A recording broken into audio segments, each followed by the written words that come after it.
Yeah, what is up, 24/7 Buff Fandemonium? It's Tuesday night. It's 8 p.m. Eastern Standard Time, and that can only mean one thing. It's time for the K-Gun Report, brought to you by 24/7 Buff Fandemonium, the Buff fan base, and 26 Shirts. Guys, we're going to have a nice therapeutic night. We're going to talk about what happened Sunday night, and we got a guy here that'll help us all get through it. Mr. Mark Maddox is our special guest of the evening. We got both the reads. We're going to preview the Houston game, talk a little bit about Bills news. It's going to be a great night. And let's see here. I'm just going to cue this little intro up, and we're going to get all into it.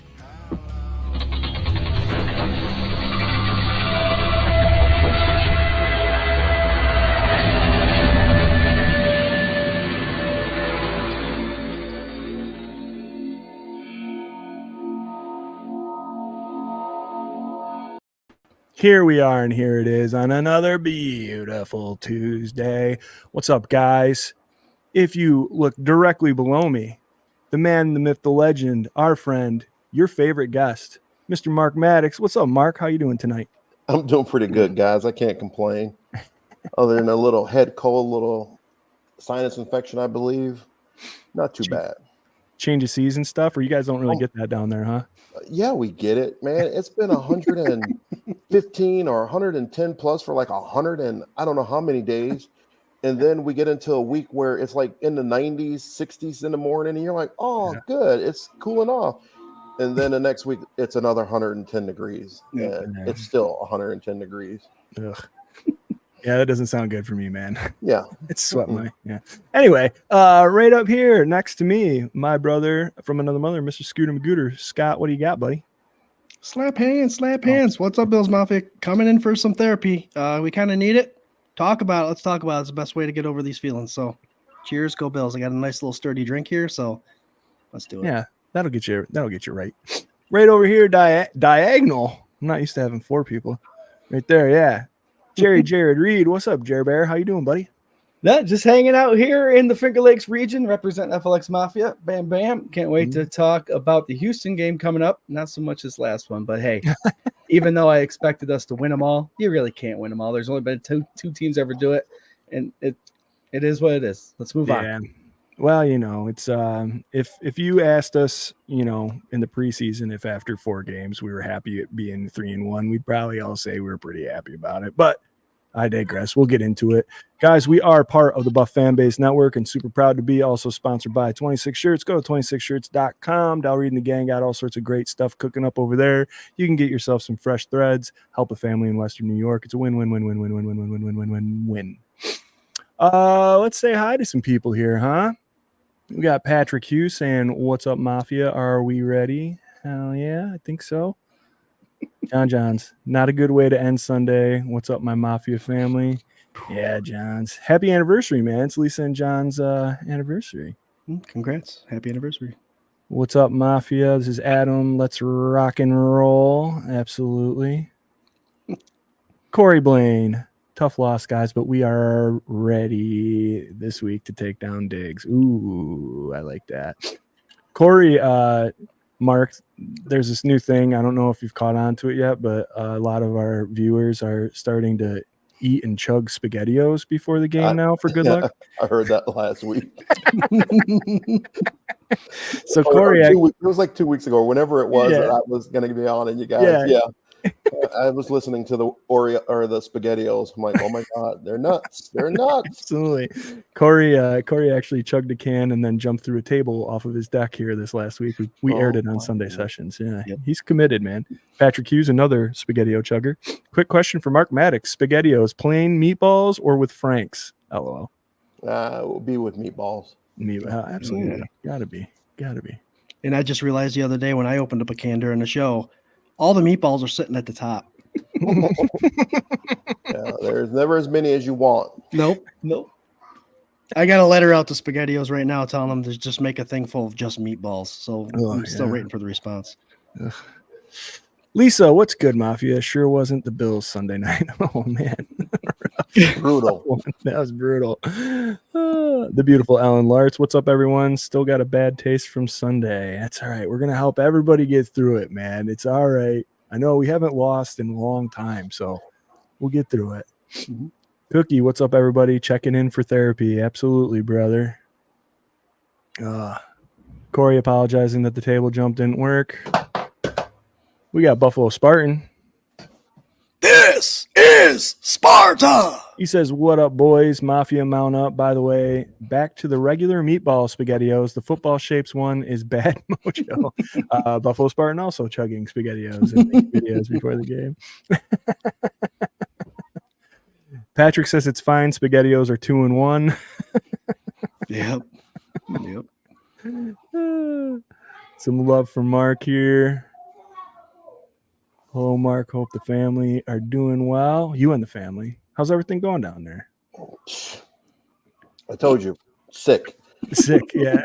Sick. It starts with 2 little turds, and then it passes to the rest of the turds. Yeah, amen. The turd is going through the house. Yeah. Do you have a surgery lined up soon, Mark? No, I don't. Not yet. What happened was I went to my knee has been bothering me, and I did some new thing back in May that was supposed to be a little bit better than just getting the cortisone shots like every 3 months. And my doctor, who normally gives it to me, he gave me the first 2 shots, and I was feeling okay after the first 2 shots. And then the third shot, you're supposed to get like a week later, not too much later after the shot. And my doc was going to be out of town for like 2 weeks. So he let he said his PA also does the shots and she could give me the shot. Oh, well, guess what? I got that shot and my knee hasn't been the same since. Yeah. And when it progressively, usually after I get a shot, I usually have a good 2 months, 2.5 months. And I got this shot, and the next thing you know, it was like a couple weeks later. Well, even when she gave me the shot, she poked me like 3 or 4 times, had to get another needle because she thought she infected the first one. There's blood gushing down my leg, and I'm like, oh yeah, this is going to be great. Yeah. I'm like, whoa, you know exactly what you're doing, don't you? And yeah, and my knee got progressively worse and worse and worse, where I could barely walk. Between like May, it was like she got the shot in May, so it was like June I was okay because it was the end of May. I got a couple weeks in June, and then it just got worse. And I was going to see him in August, and I have messaged. We have a liaison or a concierge who sets up appointments for. I contacted her and asked her if I can get in early. I sent the message to the doctor because I have his phone number and said I need to get in earlier. And as soon as I went in, he didn't even look at me. He just had me go get an x-ray because he knew something was wrong. And my knee I'm bone on bone on the inside, and my knee is shifted. And I'm like thinking it's got to be from that second shot, but I'm not going to blame her, even though in my mind I blame her. But and my knee is shifted, and so as soon as I walked in the door, and he came in the door with the x-rays, he looked at me and goes, "It's time. You need a new replacement." He goes, "You have no support on the inside of your leg." He goes, "You're bone on bone. Your upper femur has shifted over a little bit, so your bones aren't even in line anymore. And every time you walk, it's just pressure on that, and it's just pain." And so I'd asked him about a nerve ablation because I heard about nerve ablation supposed to help and give you a little bit more relief and a little bit more time. And he goes, "We can try nerve ablation, and also what they have a knee brace that's called an unloader, where it actually pushes the outside of your leg towards the inside, so that when you walk, it can kind of take some of the weight off of the leg." And so I did get what they call a temporary nerve block because through insurance and stuff like that, they make you do a temporary nerve block first to see how it works. If it works, then you can do the nerve ablation and go from there. But I got the nerve block probably 2 weeks ago on like a Thursday. And I finally got the brace that next night, the Friday. And I feel like I got a new leg already. And that's just nice. with those 2 things. Nice. And but I haven't had the permanent nerve block just as of yet, because they're booked up until like December. So I can get it in December. I forgot what the date is. Like the second week of December, I can get the nerve ablation. And I just hope that I don't get any pain between now and then, because right now it feels good. And I actually notice a huge difference when I don't wear the brace in doing things as compared to when I do wear the brace. I have way more range of motion, and it's something that I actually truly needed, and probably should have had the brace before this. Yeah. Wow. Well, Yeah. I wish you all the best, man. That's a lot. And so, Hopefully but this if it works doesn't out. work out, then we were going to schedule the knee replacement for January. Get through the holidays and then. Yeah. Well, the reason that he wanted to do it right away, but I said, I'm going to Backers things. I'm traveling. I can't be laid up for 2 months right now. Yeah. And so I don't mind being laid up in January, December January, February, because I'm not really traveling too many places. And, so that was the key there. We got Nathan E over on YouTube saying that he remembers you from the Kelly era, and he even has your autograph. Oh, sweet. Yeah, man. Mike V, what's up, Mafia? What's up, Mike V? Good to see you, brother. Oh, man, you guys are killing it here. I want to get to all of you here, but it's going to take forever. So we're starting over right now. Guys, we had a game this last Sunday. It was a rough one. It was a little wake-up call. Man, the Ravens just came out firing on all cylinders, and anything I said on Sunday sessions that was slanderous, I apologize. They are for real, and I'm humbled now. So please, let's just get over that. Mark, this linebacking core has been so beat up, man. What are you seeing from there, and what did you see, I guess, Sunday night? Well, for me, watching a game, I go back to when Bernard got hurt, and I just want to bring this up because I had seen some comments in the comments of like people.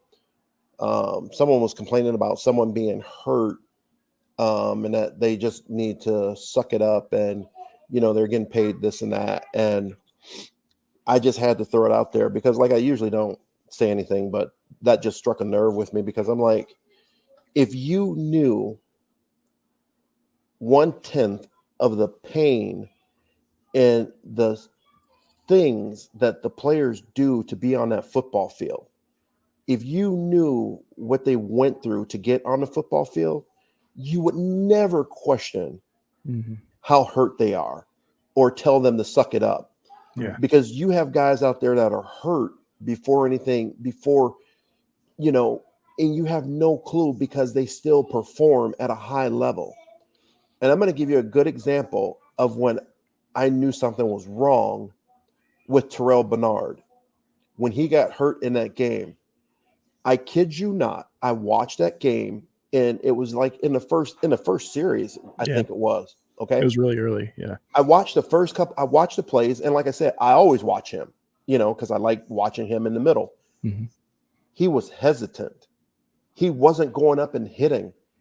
And it was like after play 2 or 3 or something like that, I looked over and I said, something's wrong with Bernard. I can tell you that right now. Something is wrong. A couple plays later, he's hurt. He was already playing hurt, in my opinion, because I've watched him play. I know what he can do. He wasn't doing what he normally does. And so when that guy said that, it just, that's what made me really talk about that, because these guys are out there 90%, but you think they're 100%, 80%, but you think they're 100%. When I was in Arizona, I had hurt my knee. I was inactive for 2 games, and I was coming back for the 3rd game. I was still hurt, but they wanted to move Jameer Miller to inside linebacker because Ronnie McKinnon was hurt and wasn't going to be able to play. And Jameer said to the coach, he goes, listen, I'm not an inside linebacker. Mark is. He goes, Mark is going to play better than I would hurt instead of me being in there hurting the team.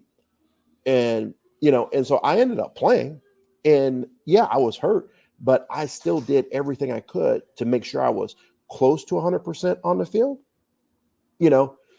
and so, Spectre them stepped in, and those guys stepped in, and they did actually a pretty good job when they stepped in. Yeah.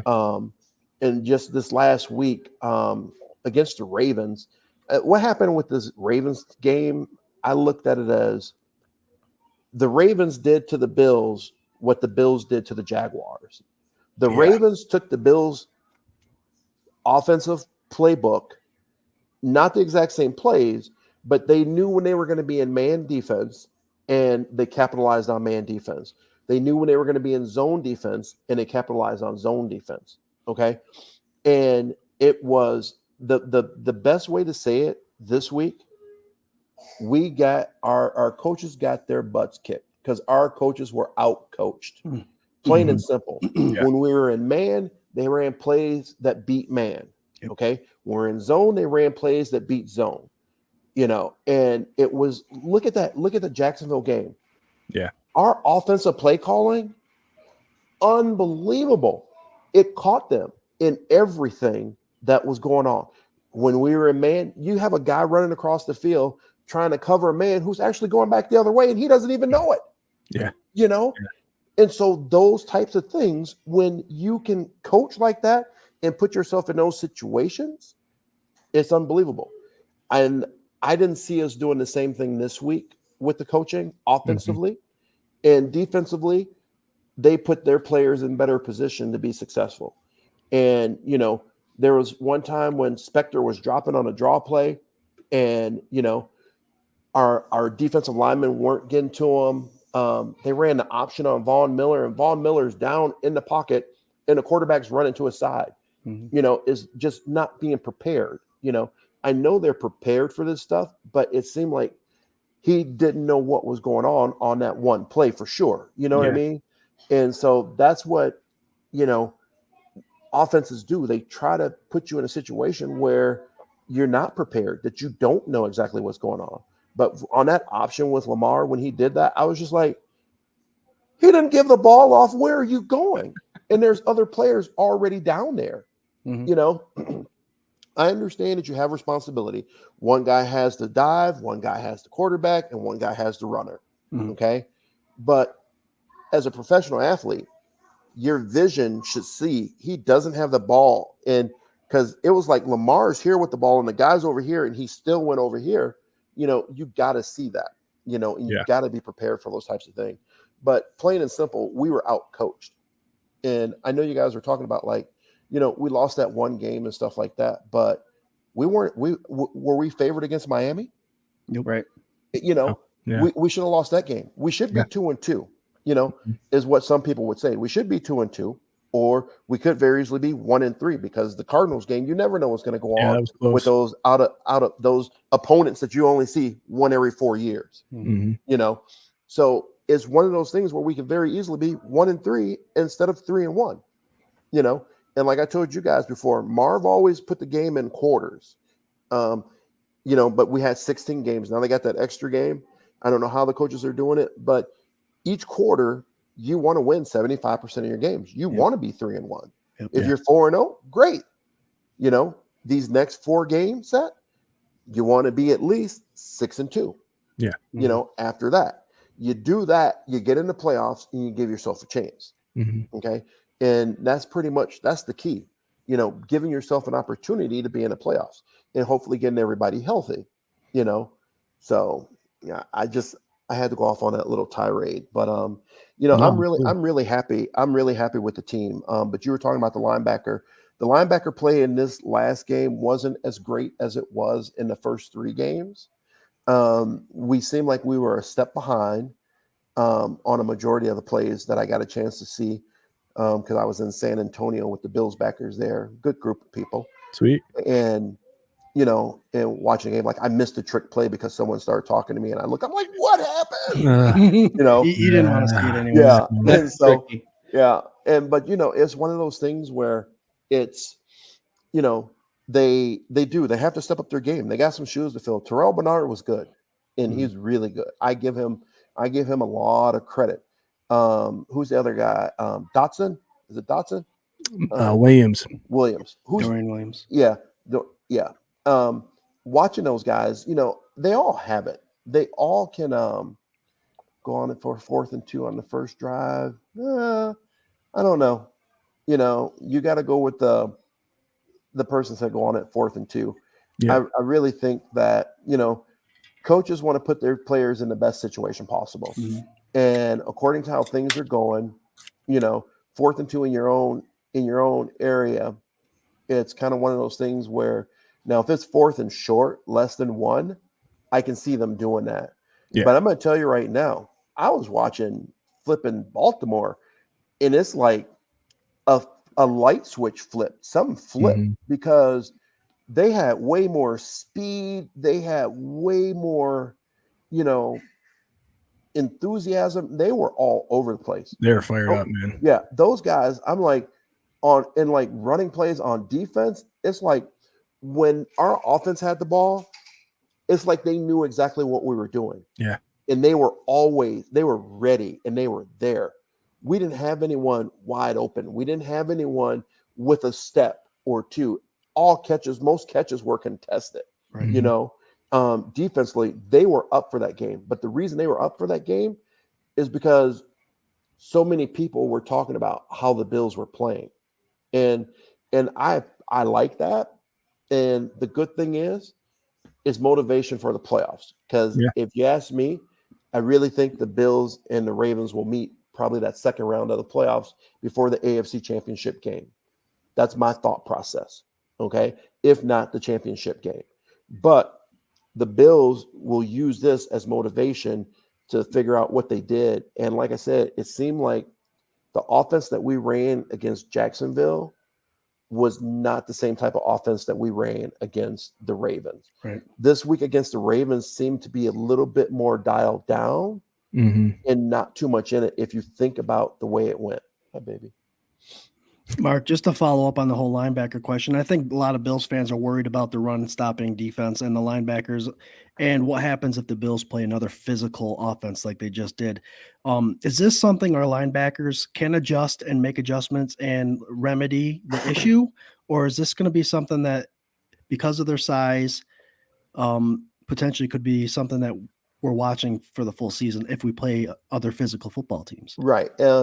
It's going to come down to, and this is so funny that you said that, because when I was going to Albuquerque, I talked to Daryl Talley, and we were talking about him being undersized. Okay. But what we really got to talking about was the combination, the winning combination for an offense against our run defense. 2 tight ends run the ball down their throat because of the size. Okay. And I told him, I'm like, but we were the same way, Daryl. We had small guys. And Daryl said the same thing that I tell you guys all the time, what I didn't like about Edmonds. Daryl goes, but Mark, you and Marvkis would hit anyone and everyone. You guys would step up. You guys weren't waiting, catching 4 or 5 yards down the line of scrimmage. That's how I told you I knew something was wrong with Bernard that first game, because he was waiting and he wasn't doing it. And I even told Daryl, I'm like, Bernard is stepping up. He goes, yeah, but what about the other guys? Mm-hmm. And when they only have 1 out of 2 linebackers stepping up, it's easier to make holes, And so I was like, I get it. And, but that would be the combination. If teams came in with 2 tight ends and decided they wanted to run the ball, go big on big, that will give them an advantage if we don't get our guys playing with their hands and stepping up. Because I tell anyone, when it comes to a run game, the only way you're going to win the run game is having different levels on the offensive line. Okay. If you're trying to run a zone or stretch or anything to the outside, if you don't have an offensive lineman that's getting downfield a couple yards and another guy maybe a yard or even at the line of scrimmage, but if you don't have at least 2 of those guys to the side that you're going that's giving some type of space correlation, The running back can see when there's a guy here and a guy here. He now can see, ooh, I got a hole there. Okay. But when they're all right here, there's no hole. When they're all on the same line, on the same part of the line of scrimmage, or both a yard down the line of scrimmage, we might get a yard. But when you got a guy that's 2 yards, you got a guy that's a yard, you got one guy maybe on the other side 3 yards, he can see that cutback, and it gives him the opportunity to make those runs. And when I looked at some of the replays on our running game, our offensive line was not dominant in that game. They weren't blowing people off the line.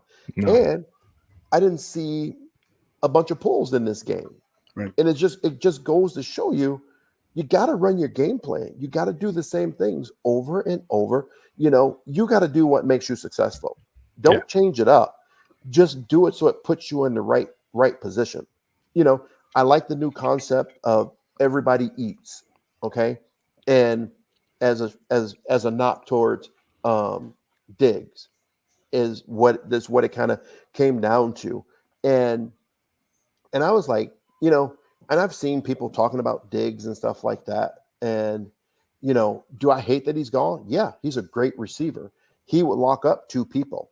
You know, he would get double covered. Even though teams, Kansas City said they didn't double cover him. I'm like, yeah, you're right.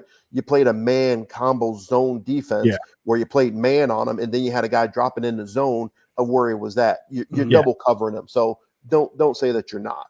Okay. And, you know, he didn't get all those things that he wanted. You know, he didn't get all those big passes or anything like that.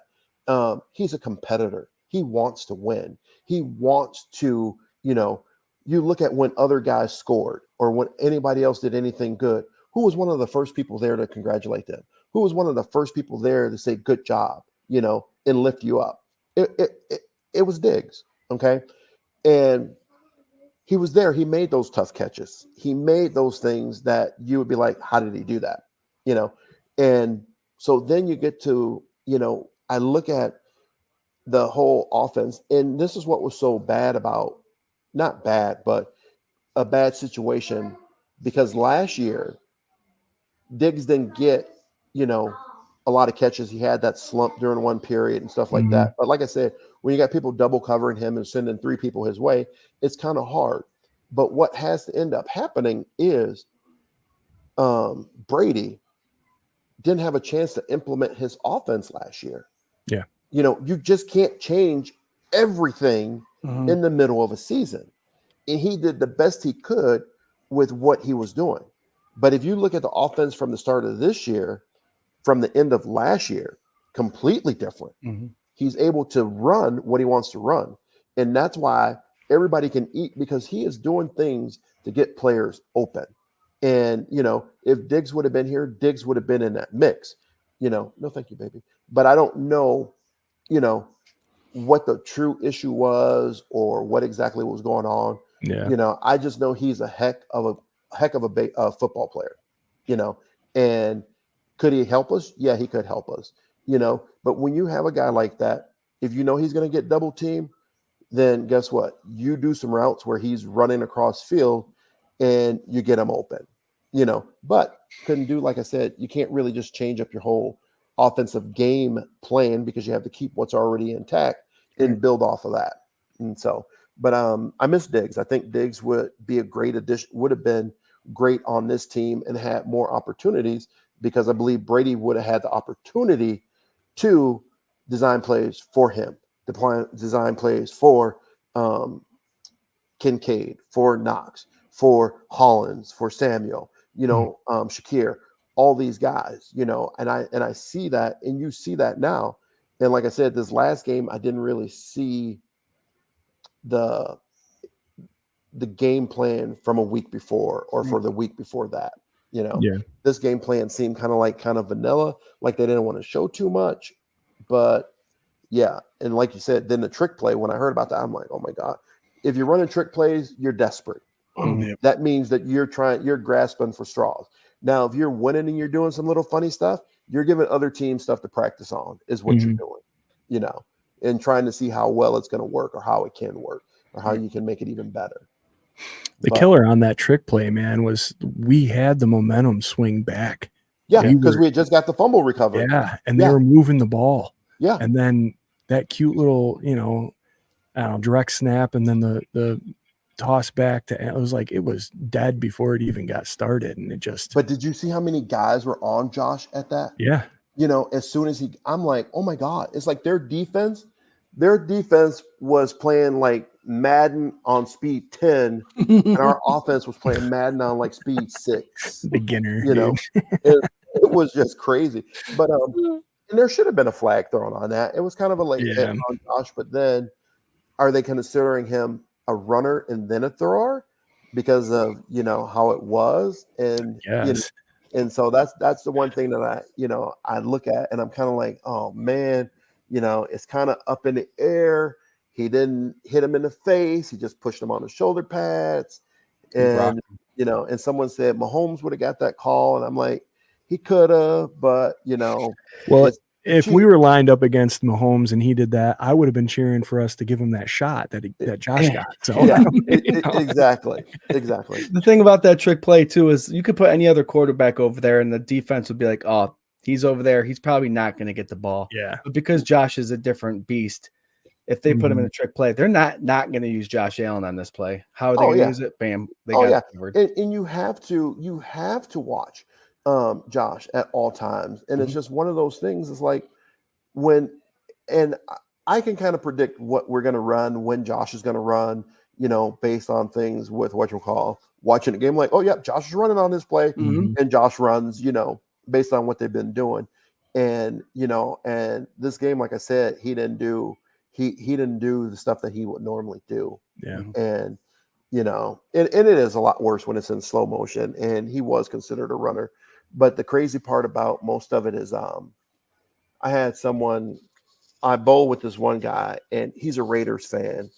And because we're talking about penalties, he likes to stir up the pot, and I like to really get him going. I call him Simple Jack from the movie Tropic Thunder. And so I call him Simple Jack. And he was mad about that. Who did the Chiefs play? And they didn't call it. Was it the Falcons? Yeah. And then at the Falcons, and the pass interference in the end zone that they didn't call. And I told him, I said, listen, you can talk about officials all you want. I can give them a hard time. I know, I've been there, I've seen it. And I said, I put, you want to talk about that play, and you're sending me a picture saying that it's flagrant offensive homes, and I'm like, official calling, and I said, if you watch these officials, you see some of the stuff that they call, and they have to go through slow-mo in order to find out that they were correct. Yeah, it takes them a while to figure it out still. And they had to do it like that. Yeah. And you're like, wait a second. Okay. I'm like, and then he starts rambling about, then he sends me another picture from another angle where the official's like this, and it shows the back judge. You see the receiver going up like this, and you see the defensive player all wrapped around him with the ball over here. And he goes, you're telling me he can't see that? And I'm like, okay, let me go back in. Let me do a little research. I find the play in the end zone, and I run it, and he sends me the play after the ball bounces off the back of the guy, and the official has now moved to the side, but the guys are also turned, so it looks like he's looking at them throughout the whole play. And so I screenshot and I send it to him, and I say, listen, when you want to, I said, and because he went on the tuck rule and all this other stuff that's happened with the Raiders and the calls and blah, blah, blah. And like, I don't know. I said, James, did you ever think that I may have experienced some of this up close and personal? Like, I don't know what I'm talking about. Yeah. Do you think that I'm just making stuff up right now? I've already told you Yes, it was pass interference. Mhm. Okay. But what I'm trying to tell you is you don't have the right angles to see everything. Mhm. Okay. Officials do get caught out of position. Yep. Okay. And they can't see certain things. And I said, your side judges are watching the guys that are near them. Your back judge is watching the guy by him. And just so happened, the back judge, when the ball was thrown, directly behind them, Yeah, couldn't see it. directly behind them. So when where the ball was, he couldn't see if he got there before the ball got there or not before the ball got there. Mhm. So he can't throw a flag on his perception of what he thought or what he didn't think. He could only throw a flag on what he actually seen. Right. Therefore, he didn't see the ball. He didn't see the contact exactly when they both happened. So he can't throw a flag. I said, how do you not understand that? I said, if anyone would have had to throw the flag, it would have had to be one of the side judges Yep. that Yeah. would have had to have seen that. But they're looking for holding, pass interference on the guys that are in their area. And then he was like, because I told him when he made his one comment, I'm like, you're right. I can't win this. And he was like, no, I know what you're saying. I'm like, no, you don't. But with the officials and stuff like that, it's hard for those guys to make some of those calls. Yep. Yeah. But some quarterbacks will get that call. Josh is not a quarterback that will get that call. Lamar is a quarterback that wouldn't get that call. Yeah. Well, guys, it's 8:38. We've got 814 of you watching. Thank you so much. Don't forget we're part of the Buff Fan Base Network and sponsored by 26 Shirts. Go to 26shirts.com. Give them all your money. They'll do great things with it. You guys are killing it in the comment section. There you go. Killing it in the comment section. Coming up right here, right now. Talk a little bit about this game that is being played on my birthday, of all things, this Sunday at 1:00 against the Houston Texans. The revenge game for Stephon Diggs, rah, all that other stuff. Mark, have you seen many Houston games or no?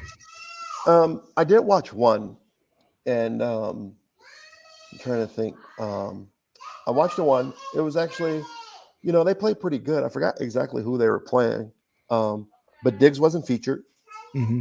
I didn't see him complaining. Mm-hmm. What is it, Nico something? Nico Like the Collins. number one target. Yep. But that's just because they have that connection. And, I think the same thing is happening to Diggs where he is now, where he's going to get special attention, from defenses. And that's going to be hard. When you're in that position, that's what's going to happen. You have to find ways to get open. Your coaches have to make ways for you to get open. So I think this week will be a good game. I didn't really pay too much to their defense. I just really paid more attention because of Diggs to their offense to see how things are going. But I seen a couple comments where oh my God, never go full. Yep, that's right. Patrick, never go full. I skipped over that one. That's our boy Patrick. Yeah, talking about panicking. There's no reason to panic. If we lose 3-4 games in a row, then I can say you should start getting worried. But you look at last year after we lost those 2 games, the Jets, the Broncos, in hopes of, barely getting into playoffs, that, we really got to do something spectacular to get into the playoffs. And they did it. One game doesn't make or break your season. No. That one game doesn't. And if you don't have games like this here, then you shouldn't be in the NFL because you're going to have games like that. Especially if you're a good team, you're going to have games like that. You're not going to get those teams that, the Dolphins back in the 70s going, 14-0 or whatever it was. And then even with the Patriots when they won every game and then lost, you're not going to get that happening anymore. If you win 70% of your games, you're doing pretty good, Absolutely. I mean, that's actually really, really good. Yes, baby.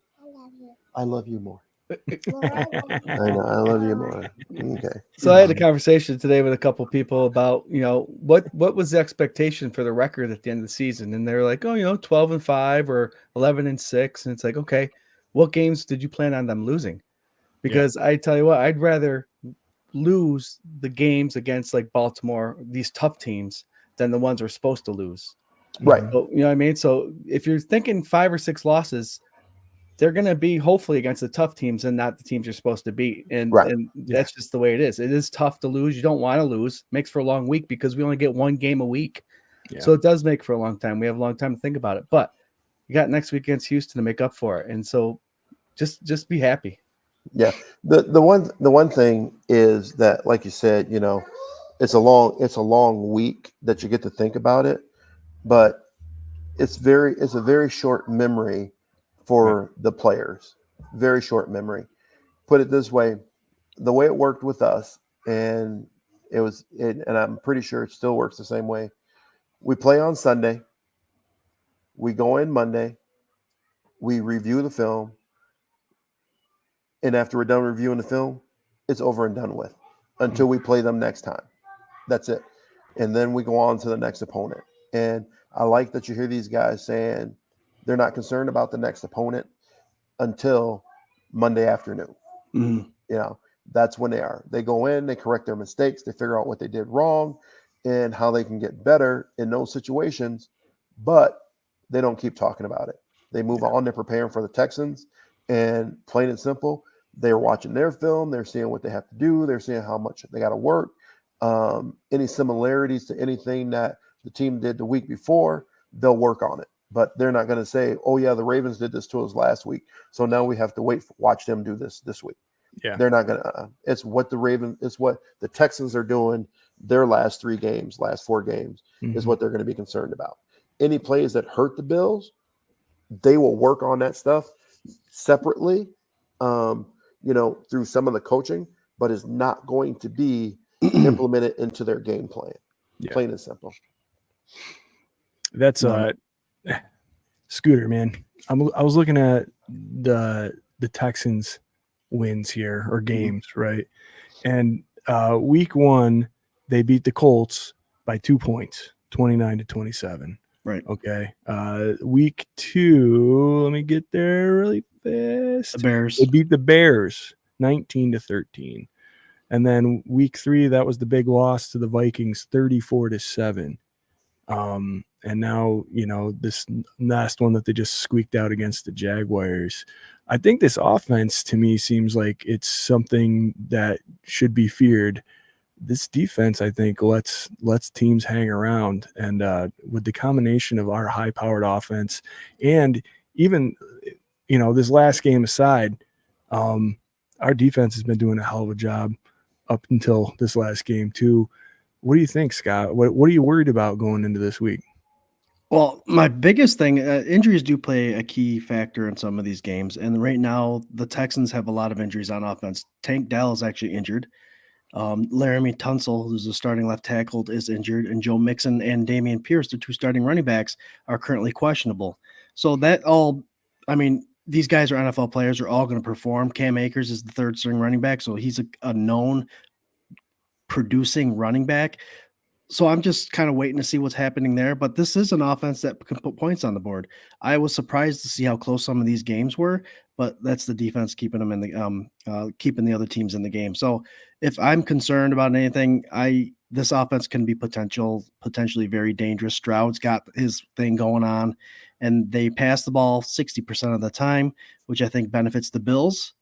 But who knows what they take from this Ravens game, if they're going to increase their workload with running backs. But like I said, the running backs are all hurt. So I want to see more of what's happening throughout the week to put a big, I have a feeling about this. I mean, obviously we're fan first perspective, but I like to break it down more when I get more of a realistic sample size here with the roster. Yeah. It'll be interesting, man. Injuries always plague this time of year. It starts hitting right now. First quarter's over. Now we're getting in. We're seeing what these teams are actually looking like. I feel like they're going to really try to emphasize Diggs this week. I think him and Stroud have a good relationship. I think he's gonna want that. He's gonna want that workload. And really, aside from that one game you talked about, Mark, his numbers have been pretty solid. Like he's been right up around 100 yards and a TD averaging for each game this year. So we'll see what happens. Jerry, sorry, go ahead, Mark. No, please go ahead. And one thing that will happen also is that the coaches will try to make it predominantly more for him because they know what it means. Like in the Minnesota game, they would do the same thing because he played in Minnesota, and just to say, hey, we got him, you don't. Yeah. Well, and that was one of the things with that Minnesota game. He got all of his targets. I know that was kind of a joke going around Twitter. He got his targets and all that stuff, his yards, but they didn't get the win. Right. But the coaches, that's what the coaches will do. Yeah. The coaches are in that little mind game too, Sure. They're like, like you think about this here. Think about when the Bills played the Giants. Oh my God, they wanted to do everything and anything they could to put it to Dable. Yeah, absolutely. Yeah. I did too. Yeah, but that's what happens. We all know. Yeah, it happens. Yeah, it's what keeps it fun. I love it. Jerry, what are you thinking, man? What are you looking forward to this weekend? So obviously Josh Allen's bounce back. He had I think he's 21-7 coming off of a loss. So we're looking for his bounce back. Mark mentioned something about the mental part of the game. How on Monday you go through the game and then you're on to the next one Monday night. Mark, how about the physicality of this last game? Will they remember the physicality and what it felt like to get beat around coming into this next game and make sure it doesn't happen again? I don't think they look at it. We never looked at it like when we lost to a team. We just lost. With Marv, it was either we weren't prepared, we didn't play to our potential, of what was going on, and it was never. Well, I don't remember us ever getting like a physical beat down by a team, other than in that Super Bowl. Against Dallas. And even that was just mistakes. That was turnovers and things like that. And, but the guys will evaluate themselves. And because that's what we always do. We evaluate ourselves after the game. Where can we improve? What do we need to do? And then you just go out there and work harder. The only time that I think the physicality or any part of that game will come into question or come into play will be playing them in the playoffs. Because this game will be, if we play them in the playoffs or when we play them in the playoffs, this game will be coaching points. This game will be, this is what happened here. How do you fix this? How do you do better on this play? How do you make this not happen? Well, first, coach, you need to call a different defense than what you call. And next, coach, you need to call better plays than that. Because guess what? Not only are the players going to beat themselves up, the coaches are going to beat themselves up. Right. Yeah. The coaches are going through more film of what went wrong, how they went wrong, what they should have done, what they shouldn't have done. Yeah. And that's exactly what's going to happen between the players and the coaches the next time we see them. Right. Well, this is more of a bounce back game for the coaches. Absolutely. I mean, I think we talk about on the show all the time about how exciting it is to have these two young coordinators that are so, headstrong and amped up and seemingly like great minds that are really like figuring this out. And man, wouldn't it be great to have these guys for a couple of years, like churning and doing this before they get, taken off to some head coaching destination. But I really think like the youth and maybe the inexperience of Joe Brady shine through, especially on that trick play. That thing to me was like one of those things where like, man, if it hits, you look great, but you're still down. You still would have been down at least 2 scores.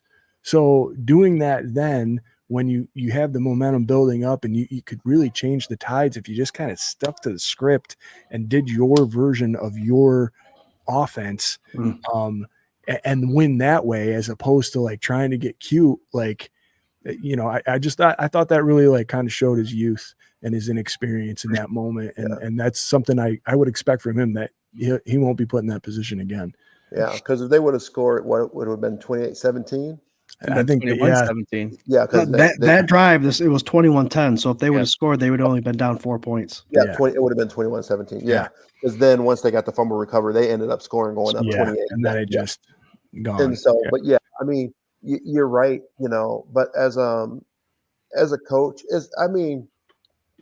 I can understand trick plays, but your trick plays come at a point where, to me, that showed desperation. Yeah. And I don't think we were desperate at that time. No. And that's where the age and the experience that you're talking about could have came in. And so, the offensive line, the protection was a little bit lacking this week, but their defensive line is really good. Mm-hmm. Yeah. Yeah, that's what I was getting at, like the physicality. Will they will the offensive line remember that Josh Allen got smacked in the mouth and bring it to this game where they're going to step up a little bit more to keep him from getting hit like that again? And they'll definitely work harder to protect him. Yeah. And they'll do that every week. They should. And they will definitely do that. Yeah. Well, I see where you say trick plays are commonly used to change the momentum. I can understand that, but you're trying to change the momentum because you don't have it on your side at the point in time. And you're trying to do something. But we just got that fumble recovery, which changed the momentum of the game. Yeah, we were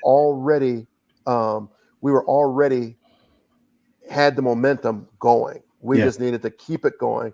And you don't need to, in my opinion, you don't need to keep it going with the trick play.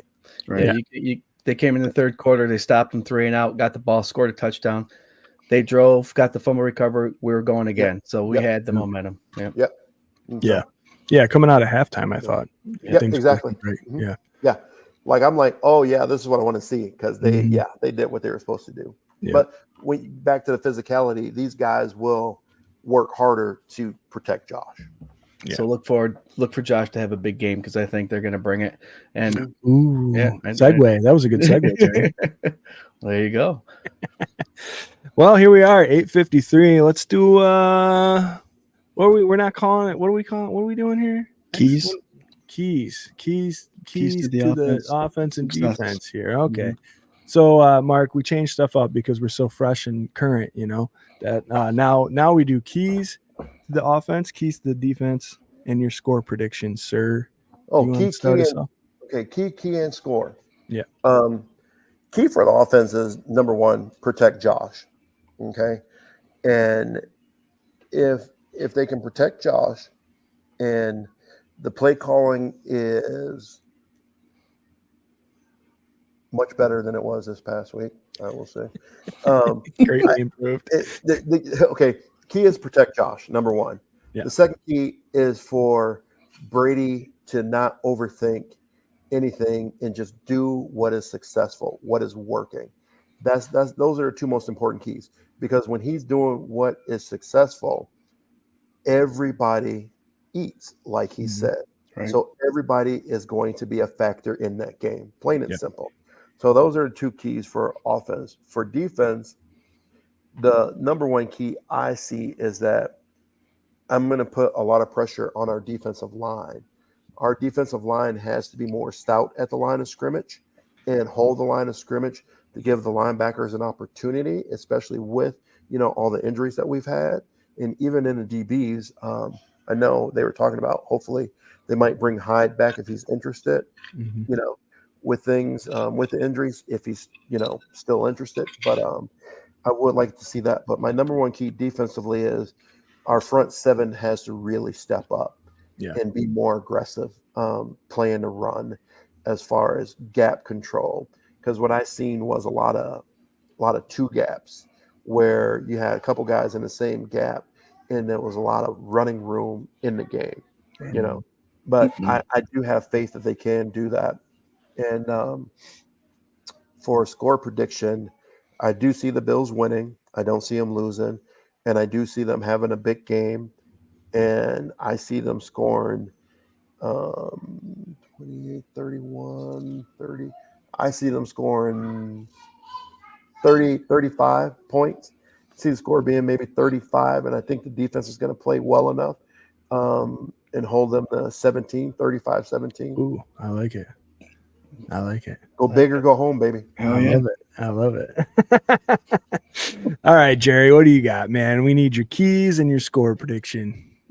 Yeah, the keys to the offense, I think, is gonna again be giving James Cook the ball early, so it takes a little pressure off of Josh Allen.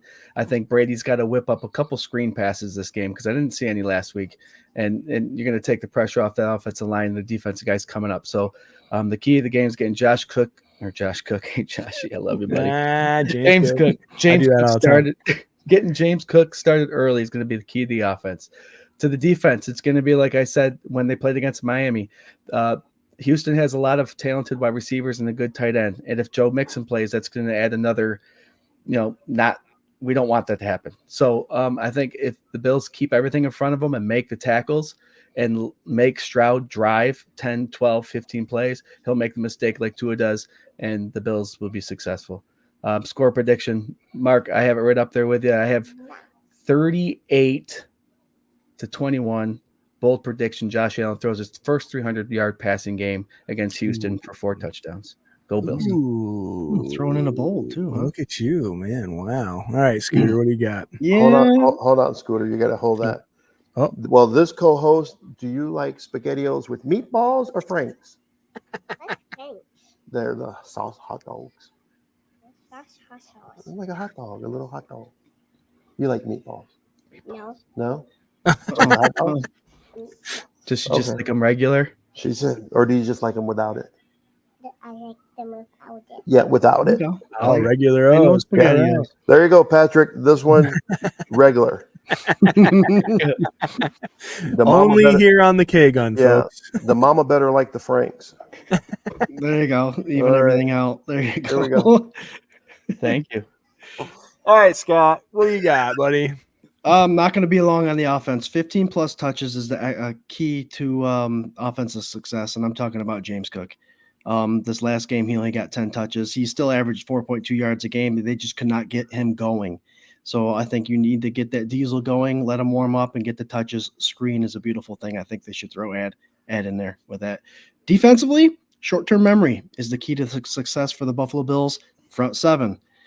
Forget what happened last game. This is a totally different style of offense. Go back to your basics, make your reads.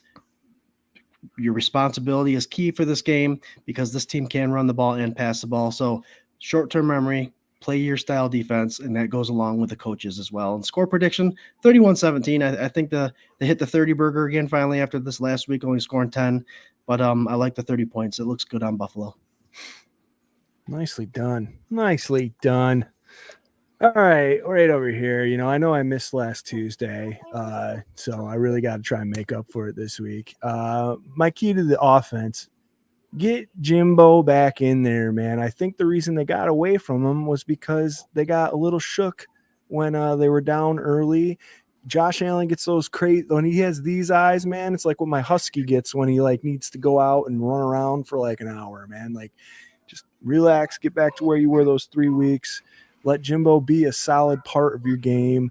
That game was never really out of control, like I said, until that trick play. So I think they could have still worked their game all the way up until that point. They didn't really need to be making, crazy exceptions or trying to do too much because it just resulted in a bunch of 3 and outs. So just get back to playing your game, get Jimbo involved. Absolutely, Scooter.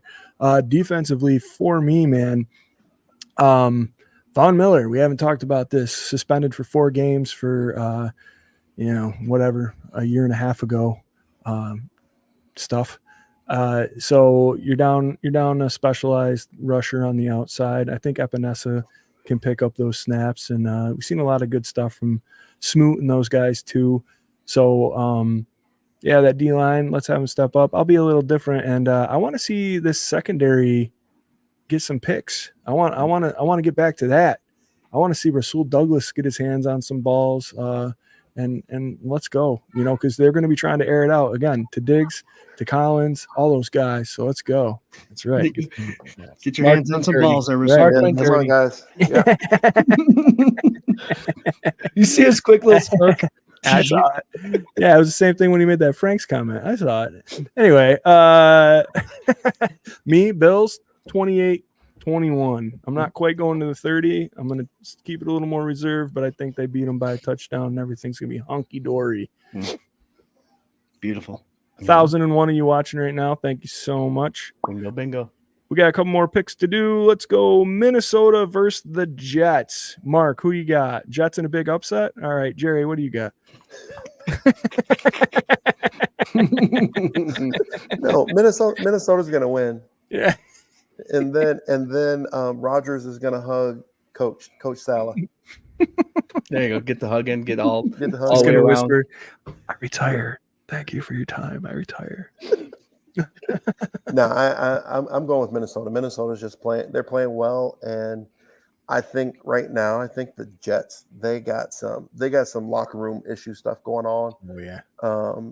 You know, it comes down to your head coach and your superstar. You know, there's something going on there.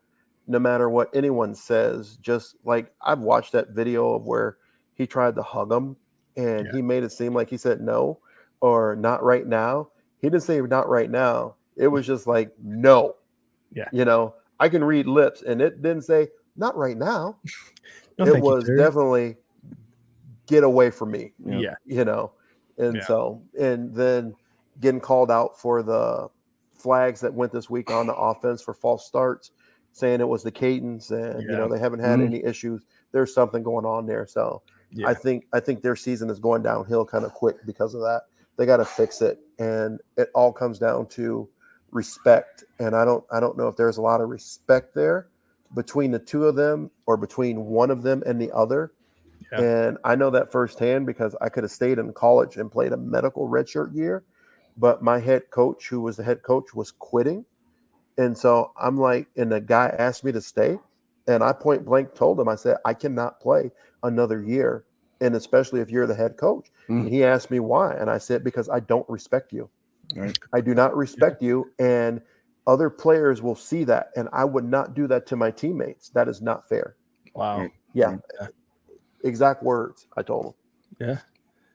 That's so crazy though, because like, obviously I would never think of that kind of scenario, but when you explain it like that, like, that's like to lay on your sword and be like, no, because people are gonna like, I don't respect you, and now other people are gonna look at you and not respect you because they know they respect me. Yes, and that's like that's like Inception. Like, because when his teammates and stuff like that, it puts a divide there, you know, and you're now asking players to choose.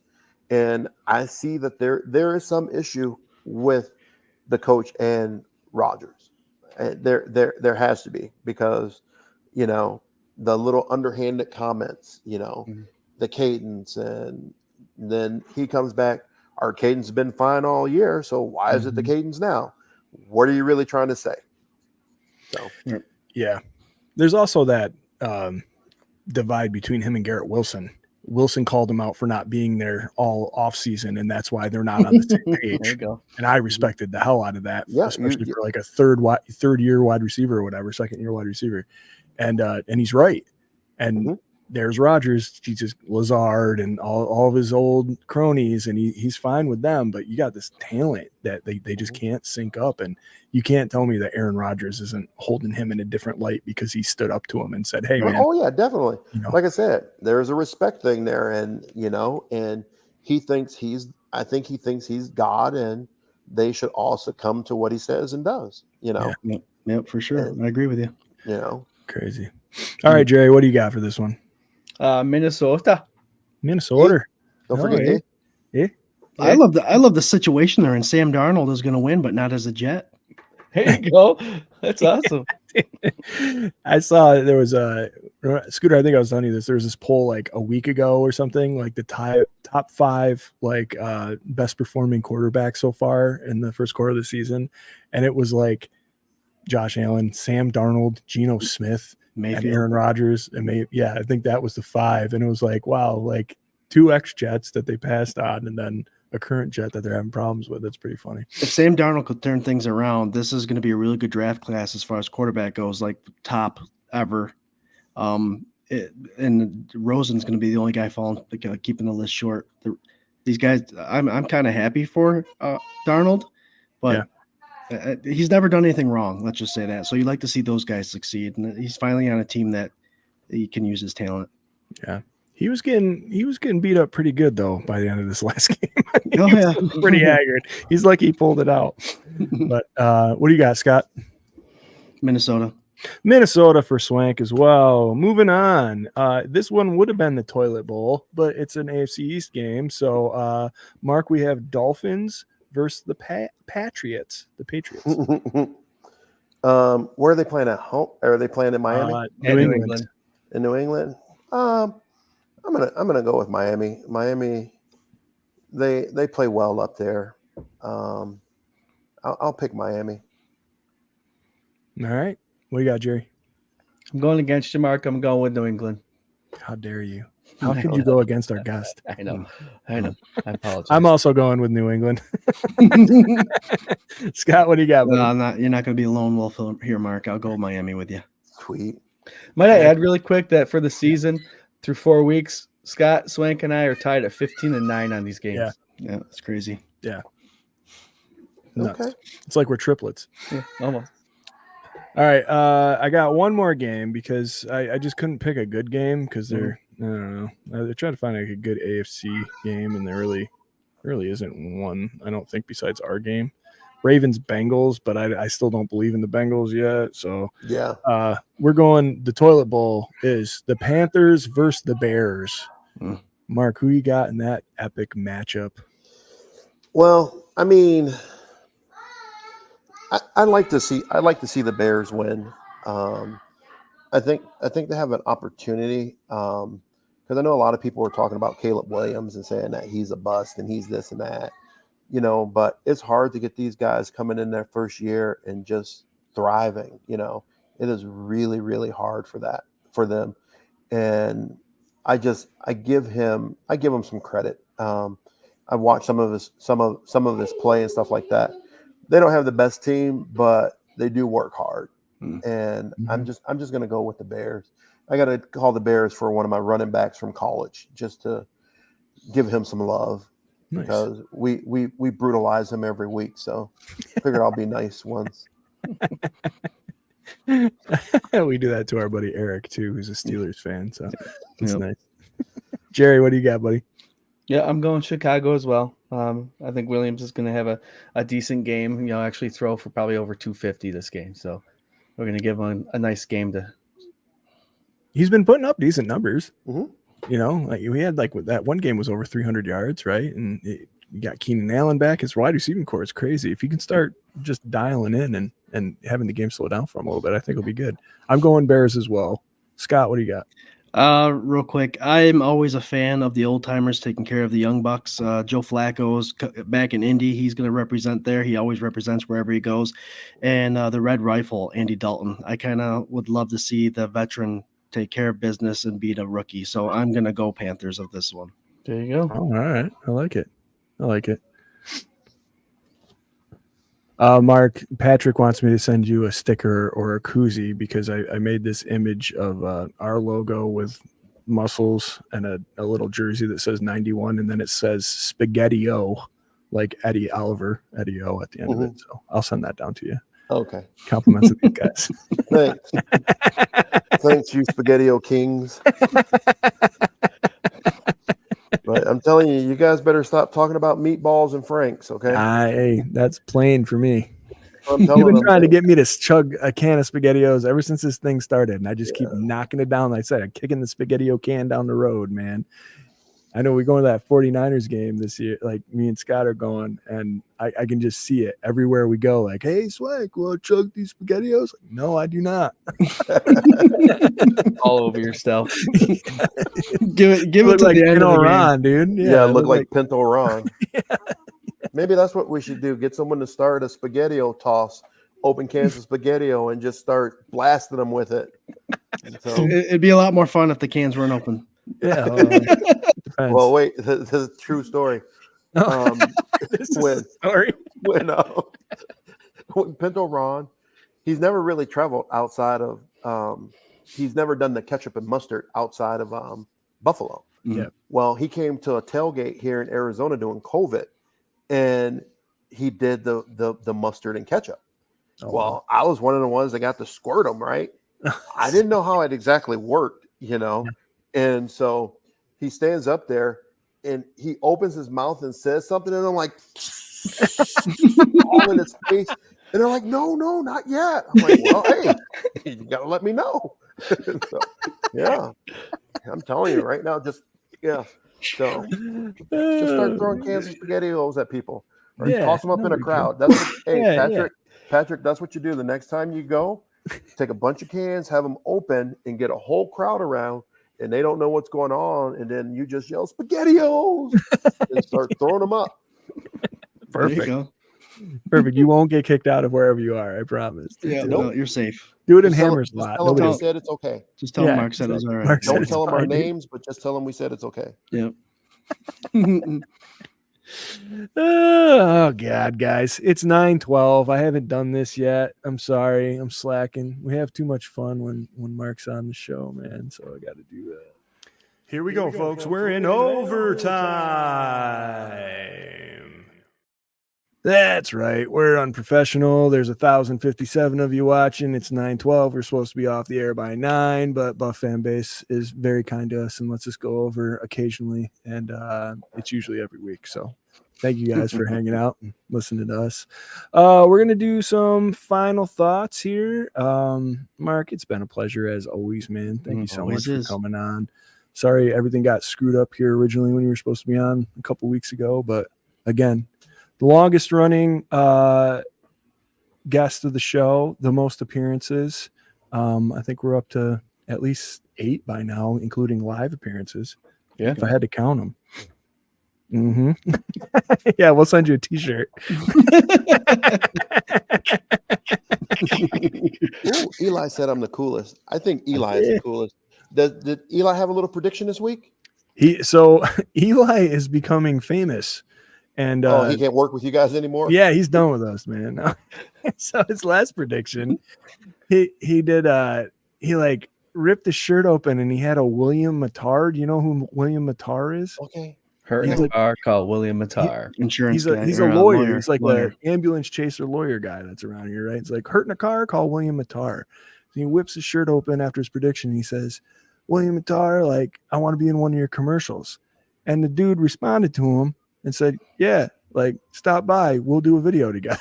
So his prediction this week is going to be with William Matar from the commercials. It's going to come in Thursday or Friday. We'll get it. He had Kyle Brandt. He shouted out Kyle Brandt in one of the videos. Kyle responded and his mom posted it. Eli's you tell him and his mom, which she's on here. Yeah, the show's on Tuesday night.